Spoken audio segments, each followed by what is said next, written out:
अस्सलाम वालेकुम नाज़रीन, आसपास होम कुकिंग में आपको वेलकम करती हूँ। आज मैं आपके साथ बहुत ही मज़ेदार सी फ्राइड टमाटो चटनी की रेसिपी शेयर कर रही हूँ, जिसे बनाना भी आसान है और ये बहुत जल्दी बनकर तैयार हो जाती है। आप इस चटनी को चावल के साथ भी खा सकते हैं और इसको चपाती के साथ भी खा सकते हैं। ये एज ए सालन यूज़ की जाती है। चलिए देखते हैं मज़ेदार चटनी मैंने किस तरह से बनाई है। एक कढ़ाई में मैंने 1/4 कप ऑयल ऐड कर दिया। इसमें ज़्यादा ऑयल ऐड नहीं करते हैं। इसके बाद इसमें प्याज ऐड कर देंगे। छोटे साइज़ की प्याज थी जिसको मैंने स्लाइसेस में कट करके ऐड कर दिया है। इस चटनी का सारा टेस्ट प्याज की क्वांटिटी पर डिपेंड करता है। अगर हम इसमें ज़्यादा प्याज ऐड कर देंगे तो चटनी बिल्कुल टेस्टफुल नहीं बनेगी, इसलिए इस चटनी में कम प्याज ऐड की जाती है। प्याज को मिक्स कर लेंगे और मिक्स करने के बाद मैं इसमें ज़ीरा शामिल कर दूँगी।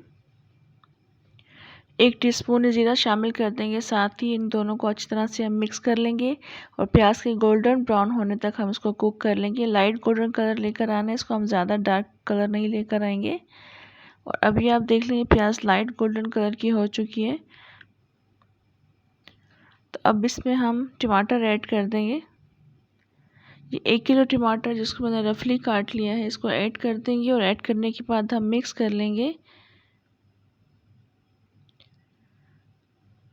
टमाटर को मिक्स करने के बाद मैं इसको कवर करके रख दूँगी तकरीबन 5 से 7 मिनट के लिए, ताकि टमाटर इसमें अच्छी तरह से सॉफ्ट हो जाए। उसके बाद मैं आपको इसकी कंडीशन दिखाऊंगी। अभी 5 से 7 मिनट गुजर चुकी हैं और आप देख लीजिए टमाटर काफ़ी अच्छे इसमें सॉफ्ट हो चुके हैं। टमाटर को हम मिक्स कर लेंगे अच्छी तरह से। इसको हम मैश भी कर लेंगे साथ साथ मिक्स करते रहेंगे और मैश भी करते रहेंगे।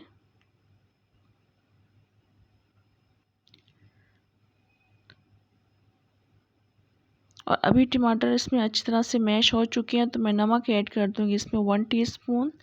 कुटी लाल मिर्च ऐड करूंगी 2 टीस्पून। हल्दी ऐड कर दूंगी इसमें 1/4 टीस्पून।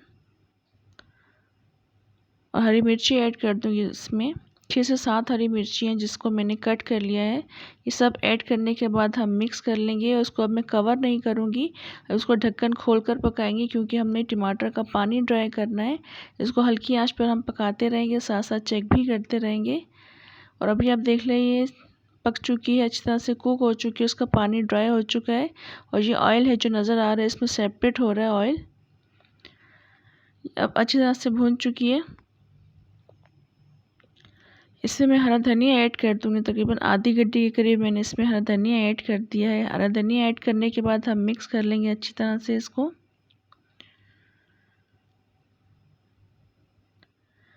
अच्छी तरह से मिक्स हो चुका है तो फिर मैं इसको डिश आउट करूँगी।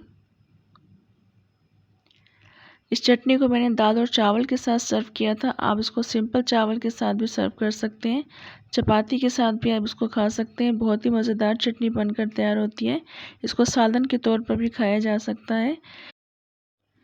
इस रेसिपी को ज़रूर ट्राई कीजिएगा। बहुत ही आसान सी और मज़ेदार सी रेसिपी है। इंशाल्लाह आपको पसंद आएगी। रेसिपी अच्छी लगे तो लाइक और सब्सक्राइब भी ज़रूर कर दिया करें। फ्रेंड्स और फैमिली में शेयर भी कर दिया करें।